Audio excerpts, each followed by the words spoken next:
Cancer, Cancer, Cancer, Cancer, baby. Let's go.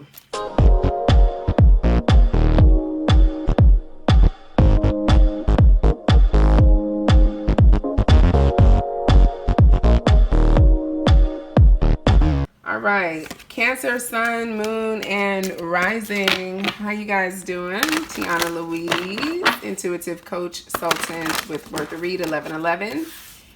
Here with another weekly reading for my Cancer babies. How are my Cancer babies doing?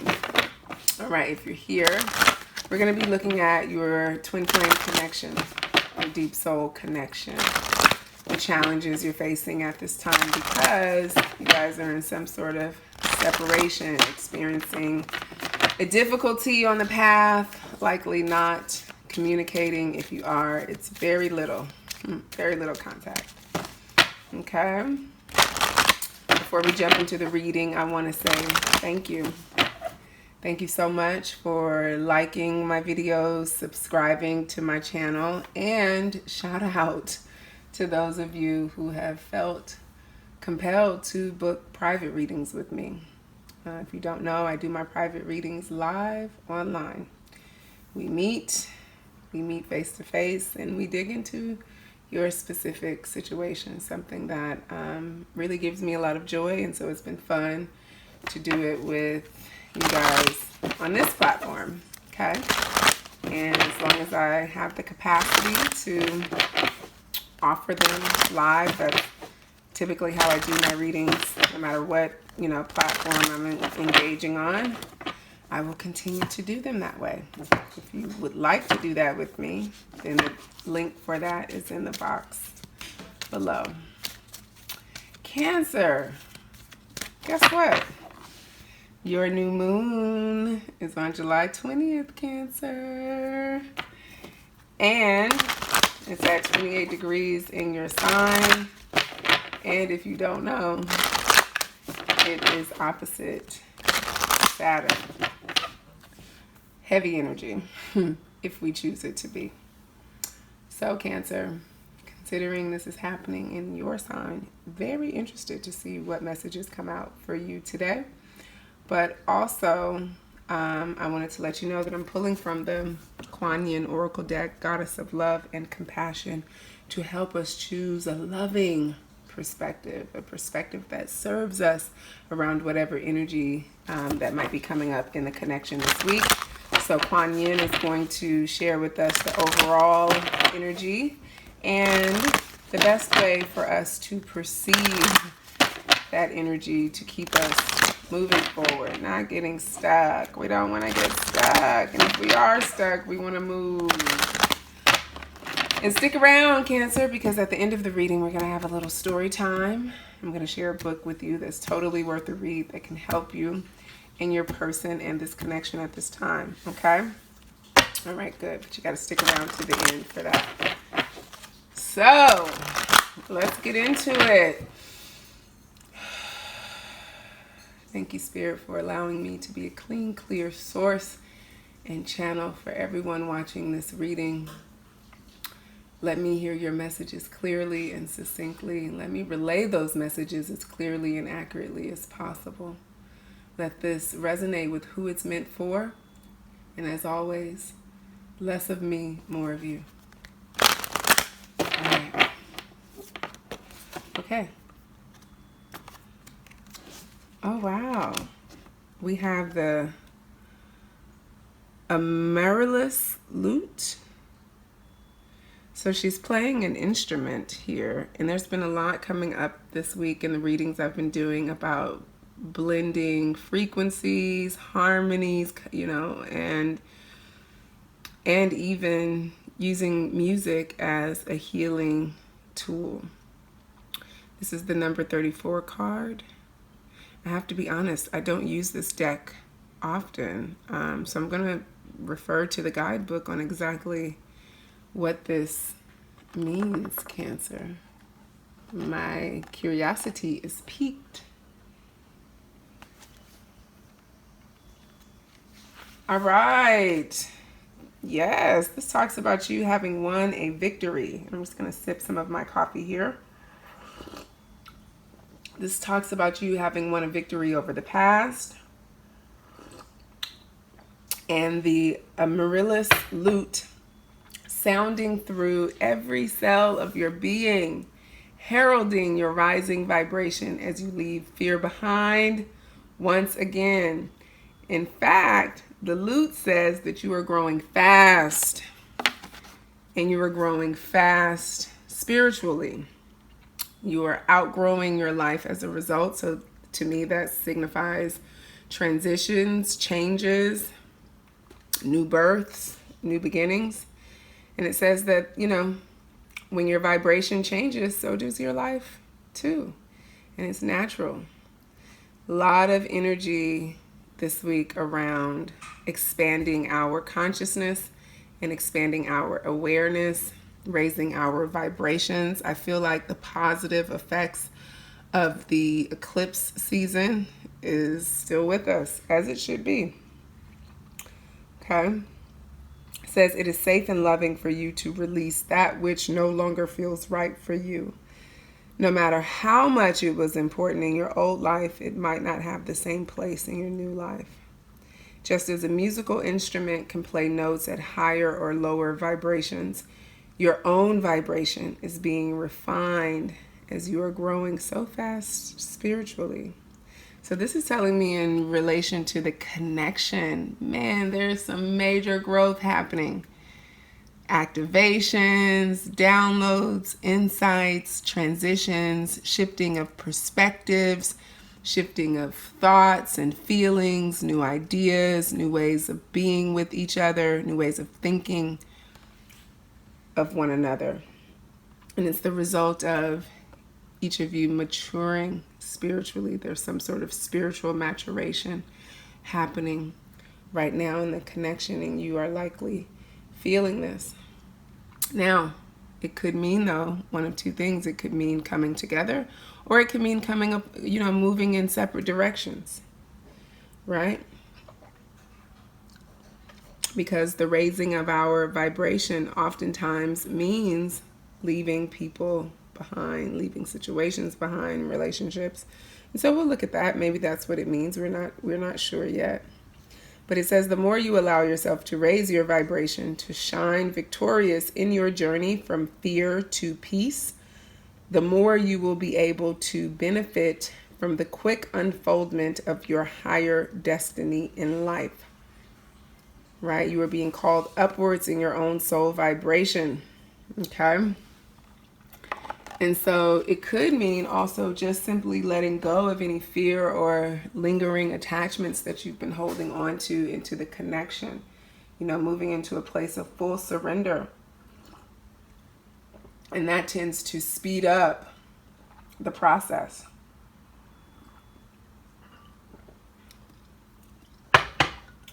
So let's look at their energy and your energy in terms of where the connection is right now, so we can see how this energy is playing out in you both.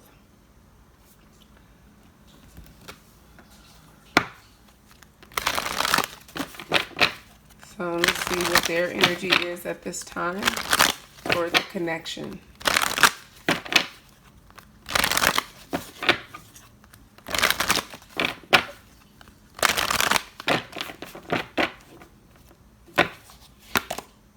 Oh wow, we have second chakra, Archangel Ariel.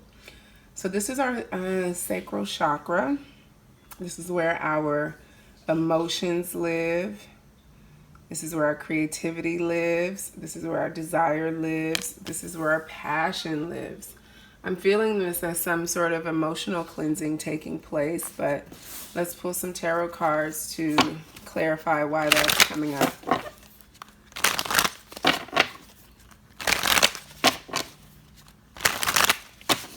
What do we need to know about their emotional space, their emotional energy at this time? They're in their emotions, but what about and what does it look like?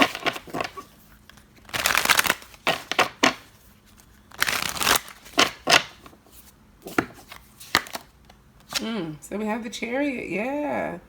Wanting to move full speed ahead, you know, wanting to move forward. Yeah, Three of Wands.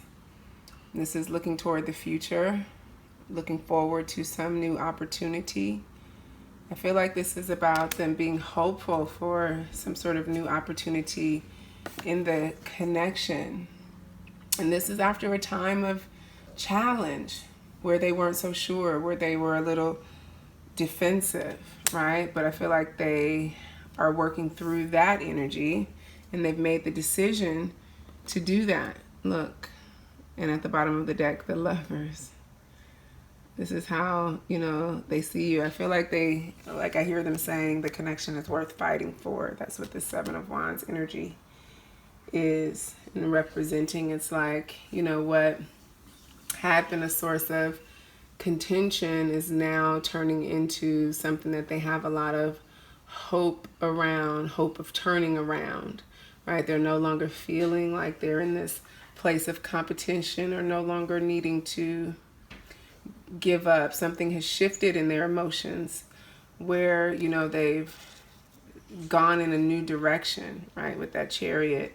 And they've gone into the direction of looking toward the future, looking toward, some new opportunities in the connection. Let's see what contributed to them being in this place. What have they realized that got them there?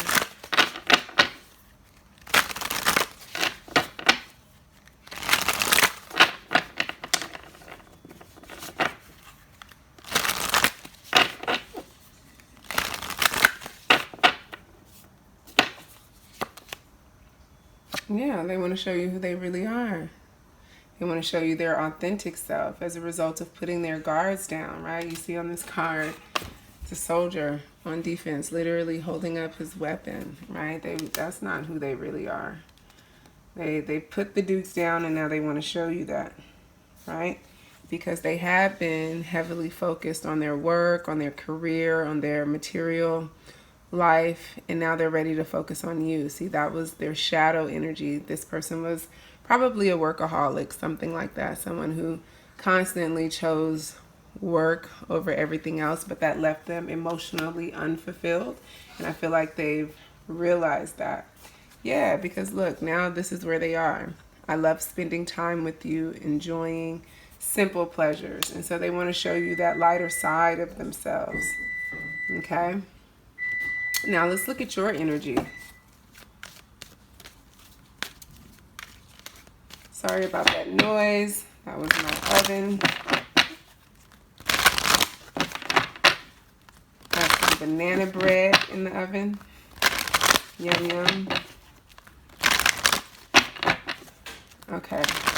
So, let's look at your energy toward the connection and what is being contributed on your side energetically.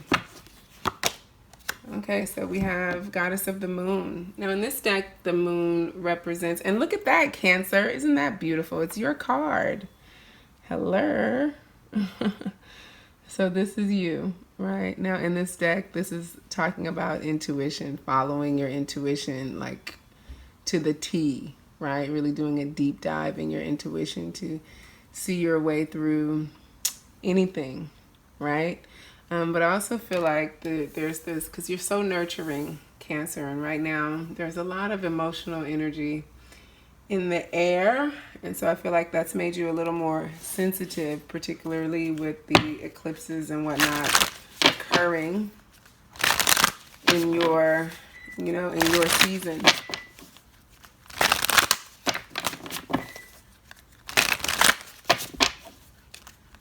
Let's clarify that Goddess of the Moon with some tarot.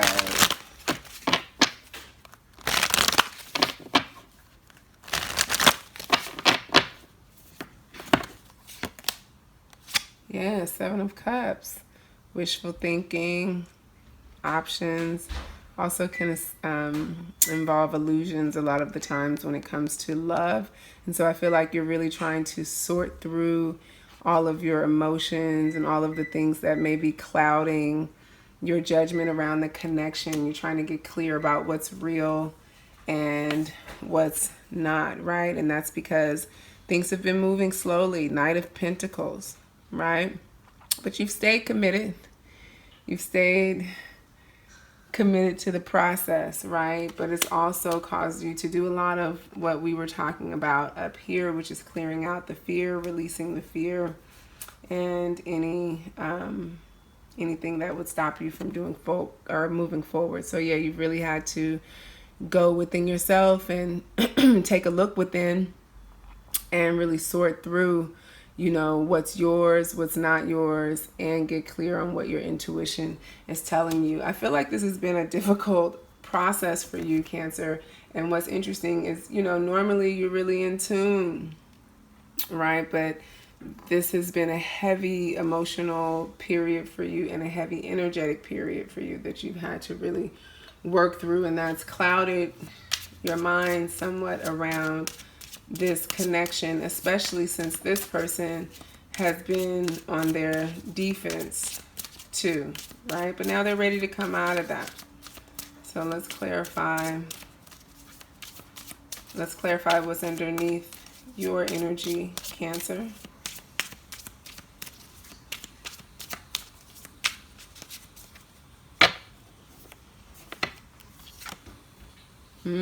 So there's some regret, right? That definitely can coincide with the moon energy, right?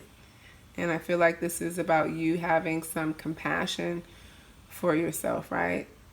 You know, we have that moon energy come out, which can be somewhat deceptive, misleading, and maybe there's some things that as a result of that Seven of Cups energy you weren't really clear about, you held back on, and there's some regret around that. And look at that. There's this fear of being vulnerable, being afraid to open up. And, you know, that makes sense. You're introverted with this hermit energy, but, you know, you realizing that you got to come out of that. I feel like you've regretted this, you know, keeping some distance between you two through this, right? And here's why. It says my childhood was difficult and it still affects me. So there's some trust issues, right? Being afraid to open up. There's some trust issues there, and that's okay, right? But this is where you are, really wanting them to believe in you again, to see, you know, this connection as something that can work. Okay, and I feel like they see it that way. So if you were worried about that, don't.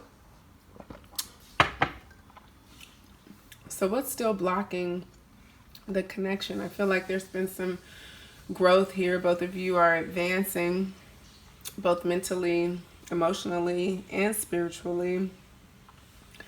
So then what's still in the way of the connection? We're going to take a look at that in the extended. You can get the link to that below, Cancer. But before we do that, make sure you like this video, subscribe to my channel, share the message, share the love. Thank you if you've already done that. And it's story time. So here's the book of the week, Braving the Wilderness by Brene Brown. What I did, Cancer, was meditated on your energy. I asked Spirit, what exactly does Cancer need to know that's in this book to help them on their journey? And I found myself on page 36.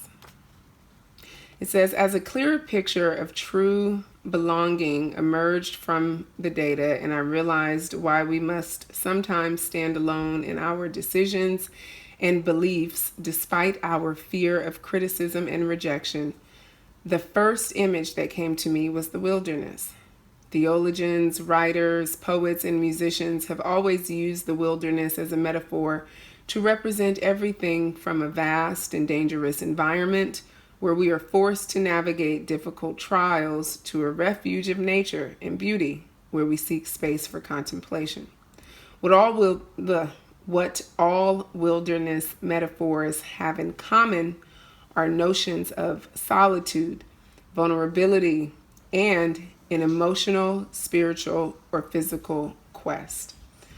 Belonging so fully to yourself that you're willing to stand alone is a wilderness. an untamed, unpredictable place of solitude and searching. It is a place as dangerous as it is breathtaking, a place as sought after as it is feared. The wilderness can often feel unholy because we can't control it or what people think about our choice of whether to venture into that vastness or not. But it turns out to be the place of true belonging. And it's the bravest and most sacred place you will ever stand. The special courage it takes to experience true belonging is not about braving the wilderness. It's about becoming the wilderness. It's about breaking down the walls, abandoning our ideological bunkers, and living from our wild heart rather than our weary hurt. We can't expect to take a well-worn path through these badlands. While I can share what I've learned from research participants who practice true belonging in their lives, we all have to find our own way deep into the wild. And if you're like me, you're not going to like some of the terrain. We're going to need to intentionally be with people who are different from us. We're going to have to sign up, join, and take a seat at the table. We're going to have to learn how to listen, have hard conversations, look for joy, share pain, and be more curious than defensive, all while seeking moments of togetherness. True belonging is not passive. It's not the belonging that comes with just joining a group. It's not fitting in or pretending or selling out because it's safer. It's a practice that requires us to be vulnerable, get uncomfortable, and learn how to be present with people without sacrificing who we are. We want true belonging, but it takes tremendous courage to knowingly walk into hard moments. All right, and so those are your messages, Cancer. You can find the link to the extended in the description box below, and I will see you on the other side. Peace.